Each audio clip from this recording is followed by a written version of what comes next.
Again, we take you back to Jimmy Allen and his flying pals. You'll remember that Speed Robertson, Flash Lewis, and Jimmy took off in high spirits on their cross-country flight to Mrs. Croft's ranch in Texas. Following the course recommended by Rip Bender, their first refueling point was Higley, Oklahoma. Shortly after taking off again, Jimmy's engine started missing, and he was compelled to make a forced landing in a narrow field.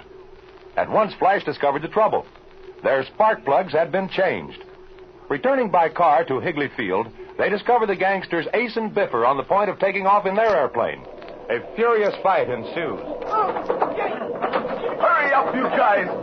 How do you expect me to handle these two guys by myself? Come on, Biffer. If you can handle Biffer, Flash, I'll jump into the ship and turn off the switches. I'm doing my best, Jimmy. Quick, Sam, grab young Allen there. I'll say I will. Okay, Alan. How do you like that? And that? Well, you dirty skunk. How do you like that? Oh, you will get rough, will you? Well, take that. Hey, what's going on there? Okay, let's get going, Ace. We gotta be leaving before that Robertson gets here. Come on, let's get going. Shut off that engine. Oh, no, he won't. Take a long jump in the lake. Will you, Robertson? We're leaving.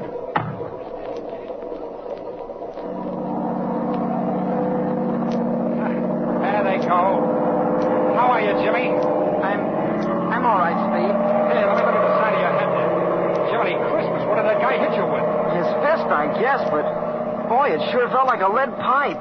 It was his fist, all right, but you should have seen what he had to decorate it with. A low-down pup. What, Flash? Brass knucks, that's what. He did, huh? Well, we won't forget that if we ever catch up with him. Well, he's got something to remember me by anyway. I let him have one with a spark plug wrench of mine, but he sure must have a tough skull. The last guy I hit with it didn't come to for an hour. Well, look at this. What, Flash? What is it? This wrench. It's got a dent in it where I hit that guy's dome. Hey, you, where you going? Nowhere in particular. I got to get back to work. Oh, no, you don't. At least not until we get those spark plugs. I haven't got your spark plugs, I tell you. Hey, I just thought of something. What, Jimmy? Look, I came out before you fellas were finished with your sandwiches. And I remember seeing this fella go into that little shack there next to the gas pump. Well, it's a cinch he didn't have much time to hide them then. Here, Jimmy, you and Flash look in that shack. I'll tell you before you go in. There's some plugs in there, but they ain't from your ship. Oh, they're not, eh? A few minutes ago, you said you didn't have any plugs around here at all. We've got 'em, Speed. What about it, Flash? Are they ours? I'll say they are. 14 X's. They're the ones I put in at Kansas City.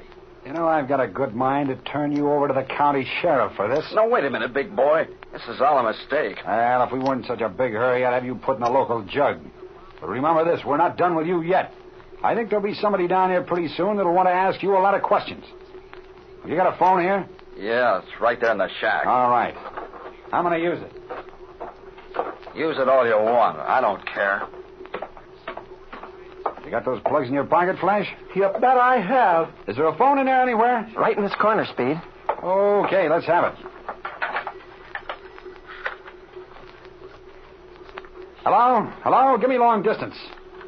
You really got him, huh, Flash? All of them, Speed. Hello, long distance? Well, I want Kansas City. North Clay. Well, what in the dickens is the matter with this phone? Hello? Hello? Hello? Oh, what do you know about that? What's wrong? What is it, Speed? This wire's gone dead all of a sudden. Hey, look, down the road there. Look at that car travel. Hey, the driver looks like that mechanic here. By George, you're right. He isn't losing any time putting some space between himself and his field, either. Say, I got an idea. Let me look outside. Yes, sir, I was sure right. Come on, Jimmy. What'd you find, Flash? The telephone wires leading from the shack have been cut. Well, that's that. Now I'm sure there's some dirty work going on down here.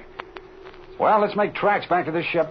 I'll put in a call from the farmhouse while Flash is replacing the plugs. Hey, let's get going. Right with you, Speed.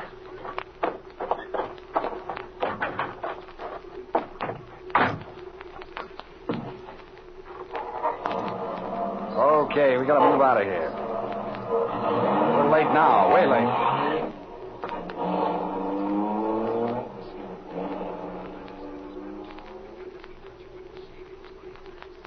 Well, here we are, Flash. Let's have those plugs in by the time Speed gets through phoning, huh? Okay, Jim. You know, Flash, I wonder where Ace Biffer and that guy Sam were going. You got me there, Jimmy. From what you fellas tell me about that guy, I guess it don't make much difference. He's a tough hombre. No mistake about that. You said that right, Flash. Oh, there comes Speed now.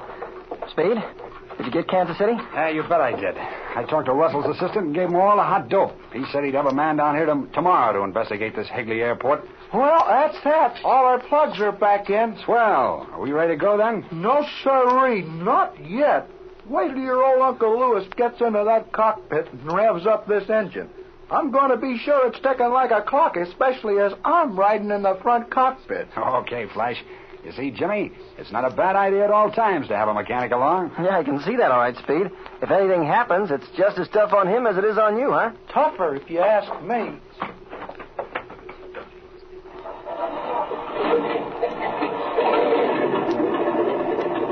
She's turning right over. Yeah, man, she's ticking like nobody's business. And boy, that's sweet music to my ears with this field to get out of. Yeah, well, don't forget that repair shop we've got along. The wind switched a little bit, Speed. Maybe you'd better take the ship off, and I'll ride with Flash up front. That's a swell idea. Well, Jim, you've got to get experience sometime in getting out of small fields and under unusual conditions. Tell me how you'd go about taking off from this field right now. Well, it's out of the question to take off straight into the wind because that's the narrow way of the field. It wouldn't be possible to get the wheels off the ground before we hit that fence. Yeah, that's right, kid. So the only thing to do is to take off from this corner down the long way of the field. Well, it's a little bit crosswind, but I think it's the only way we could get off. Yeah, you're right there, but what about those big tall trees at the end of the field? Oh, I'd keep her nose down, and after getting up plenty of flying speed, I'd drop full flaps, turn into the wind, and go through that gap between the trees on the left, see? That's the way any sensible pilot would do, Jim. Okay, you go right ahead and jump in that rear cockpit. Maybe you guys better go on. You can pick me up on the way back. Oh, come on now, Flash. I don't blame Flash at all for feeling that way, Speed. Oh, go ahead, Jimmy, but go easy on my heart. All right, Flash. I'll do my best. All right, boys, let's go. All set up there? Okay, then. Here we go.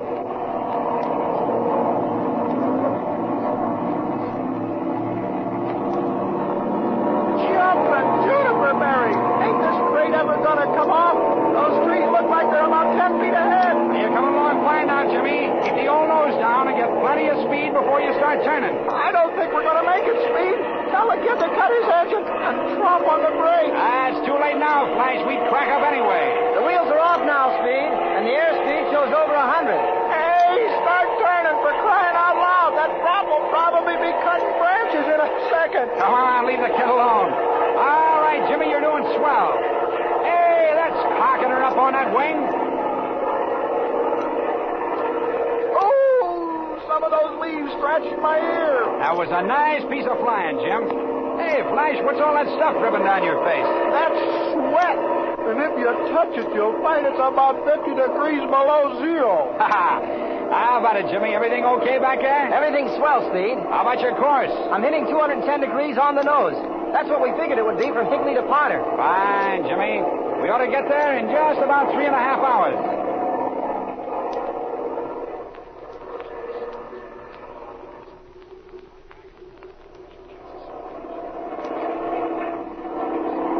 I think that's Potter over there, Speed, where those two railroads cross. And there's a small river about 2 miles south of town. Just a second, Jimmy. Let me look. Yeah, I think you're right.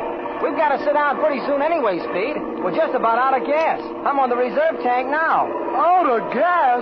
Ooh. You see the field anywhere, Jimmy? Well, yeah, I think I do, Speed. Remember, Bender said it was 2 miles west of town on the highway. See it? Yeah, I see it, Jimmy. It has a small hangar. Well, it looks like it's okay. Well, we'll try it anyway. Here goes.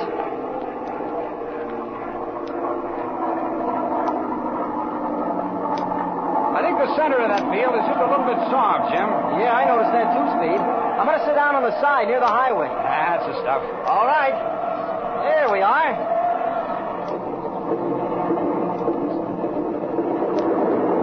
Pretty good landing at that. Sure, the kid's coming along okay. Well, here we are, fellas. Right outside the hangar. Uh-oh. There's someone coming out to meet us. Well, hi there, boys. Hello. Are you the manager of this field? Yes, I am. What can I do for you? We'd like to get some gas and oil. Maybe we'll want to put up with you overnight. Oh, gee, Speed, can't we push on? We ought to get there tonight if possible. You remember Bender said Devil's Pass Airport had a beacon on it, so we could keep on in the dark, couldn't we? Cut your switches, Jim, and we'll jump out and talk it over. Okay.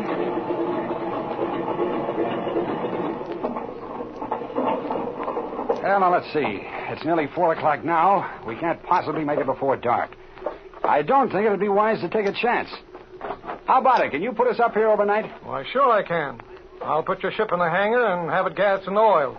There's a good hotel in town. I'll take you in my car. Okay.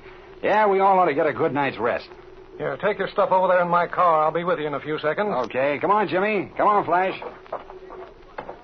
Oh, Scotty, What is it, boss? listen. These are the guys Bender told us about. I guess you know what to do to that ship. Well, it looks as if Rip Bender certainly knew what he was doing when he plotted this course for Jimmy and Speed. Don't miss the tense moments in the next episode of The Air Adventures of Jimmy Allen.